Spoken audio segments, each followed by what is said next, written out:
What free things online should everyone take advantage of? 1auto.com. It is a car parts supplier, but their videos show exactly what tools you need, what parts you need, and how to do a repair yourself. Great money saver if you don't know much about mechanics. Someone I knew was going to get screwed by their mechanic, $700 for a water pump replacement. Showed them that, they did it themselves for $30. It makes it quicker too, knowing what tools you need ahead of time for your particular car. For parts, rockauto.com is great. If you need an item quicker and have an advanced auto nearby, order online and pick up in store. They almost always have a coupon online for at least 20% off, which you can apply and pick up in store, around 30 minutes later, yet save quite a bit versus just going in and buying. For those that are not mechanically inclined and do not want to mess with it, use repairpool.com when you receive a quote and make sure the price is reasonable. It will give you a pretty general idea of what you should be paying in your area. It's not 100%, but will help keep you from getting ripped off. Unfortunately, there are a lot of shops that will take advantage of a situation. Not saying all, of course, but that way you will know for sure. Unsplash.com. Unsplash is where you can get free photos of just about anything, provided by the photographers themselves, to do with what you like. Pexels.com and Pixabay.com, too. Some of the collections overlap, but not all. The search algorithms or tags seem to be slightly different, too, so I'll find things in different places. If you're in the USA and you earn less than a certain amount of money, currently $69,000, you can use the same software to file your taxes for free. The system is called Free File, and companies that sell you tax software are trying very hard to make it difficult to find. Don't let them. Dolly Parton's Imagination Library. If you have a child younger than 5, they send an age-appropriate book once a month. It's amazing. I have so many books for my daughter since I signed up and she loves getting them in the mail. Imaginationlibrary.com. It is not available everywhere, but it is worth checking to see if it is available in your area. uBlock Origin. Best ad blocker by a mile. Websites are 95% ads and 5% content nowadays, but uBlock brings balance to the force. Works on all browsers, even mobile. Unfortunately, it's not available on iOS because Apple uses a proprietary extension system. Maybe not everyone, but for students Zotero is a lifesaver. It will store your sources, import them to a bibliography in whatever citation style you need, and even create in-text citations in your paper. It saves hours of work. And it integrates with Google Docs to auto-populate your references. If you have a student email and you're into programming IT, get on board the GitHub Student Pack. A lot of free credit, tools, and trials for industry-level stuff. Also, you can use the student email for JetBrains and get the professional versions of all their IDEs like PyCharm, Client, etc. Free for everyone with no requirements. Theodinproject.com has idiot-friendly step-by-step plans for learning programming for total beginners with no prior knowledge. It teaches you everything you need to know in the right order, links to a lot of archived external sources, and gives you assignments. It's really good for me, because you don't have to think about where do you begin or what do you do.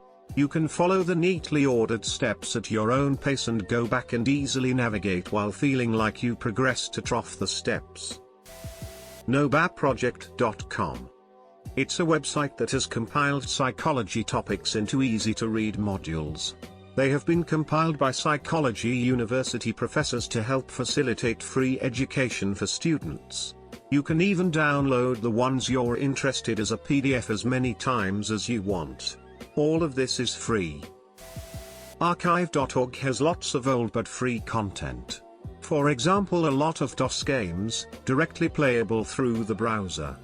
It has millions of free downloads for music, movies, books, software, etc. One very popular example is that it is home to a very large catalog of Grateful Dead recordings. There's also the Internet Arcade where you can play a lot of classic games along with the console living room, which is similar. They have access to tons of old PC games too, and you can even play the original Oregon Trail online. It also has the Wayback Machine, which has archived more than 396 billion web pages saved over time, so you can go back and see how websites were years ago. Skiplagged.com for flights. It's so good that United sued them and lost. They essentially exploit the pricing manipulation that airlines use. Example, if you want to go from Phoenix to Atlanta, sometimes a ticket from Phoenix to Fort Lauderdale connecting through Atlanta is cheaper. This website finds those flights for you. Just don't check in a bag. If you do use this, make sure you have a completely separate reservation for your return flight.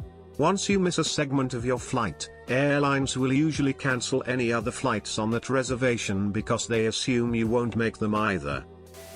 Scott's Cheap Flights is another service like this. It specifically scans for extreme discounts, mistakes, and flights at odd hours. It'll email you discounts it finds for the destinations and departure locations you mark, so if you want to fly out of LAX to Paris, Dubai, New York, or Budapest, it will not be sending you info on cheap flights to buttfuck nowhere, Indiana. Recently found August/September dates for a flight to Tokyo from Denver for $450, $500 when they are at best usually around $1,200. And about 1/3 of them were direct flights, not a parade of layovers. Library Genesis, a great place to look for and download college/university textbooks for free, as well as other books. My first 2 semesters of college I went through Amazon/on-campus bookstore and then discovered LibGen because of Reddit, meaning I bought maybe $150 worth of textbooks for the rest of my undergrad, totaling only about $500-ish for all 4 years. Unfortunately, it doesn't work for everyone since more classes are having online access codes nowadays. My roommate was spending $1,000 on textbooks a semester solely for the access codes because his business classes all used them. My 90s TV. This is more of a novelty website, but I think it's pretty cool and you can lose yourself for hours with nostalgia. It basically uses YouTube videos to simulate watching TV in 90s, and you can specify what year you want and what categories you want to see when you change channels. There is also a My 80s TV and a My 70s TV. Astronomer here. You can look up all the satellites flying over your house tonight, including the ISS, Hubble Space Telescope, those pesky Starlink satellites, and whatever else your heart desires, complete with star maps and precise timing.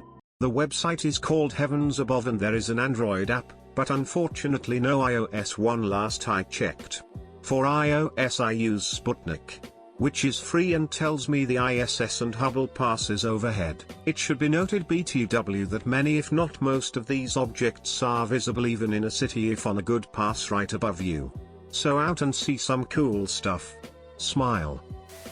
Top Class Actions, basically a site that lists active class action lawsuits you might qualify for. I've used it for trivial things like suing Red Bull for a free case because it didn't give me wings, but on a serious note, it made me aware of the suit against Equifax for leaking my data. That should be a settlement worth over $100. It's a cool way to hold corporations semi-accountable and score some money/freebies for any wrongdoing that went under the radar. Google Maps and Waze are so useful, it still blows my mind that they are free. Waze does have ads that show up when you are stopped, but it's still free and had a lot of great features. They have slowly been moving the more popular features to Google Maps too, like speed trap reports and current speed/speed limit. YouTube lessons on how to do anything your heart desires. I've picked up woodworking entirely from YouTube. Any cut, joint, tool, or anything else I want to use, I can easily find several techniques for doing it and what works best for my needs. It also makes me happy that all these older men, predominantly, have this new avenue to share their decades of knowledge of their craft with the world. Thank you for watching Reddit Central. Make sure to subscribe and ring the notification bell so you never miss any new videos. Feel free to share any similar stories in the comments below.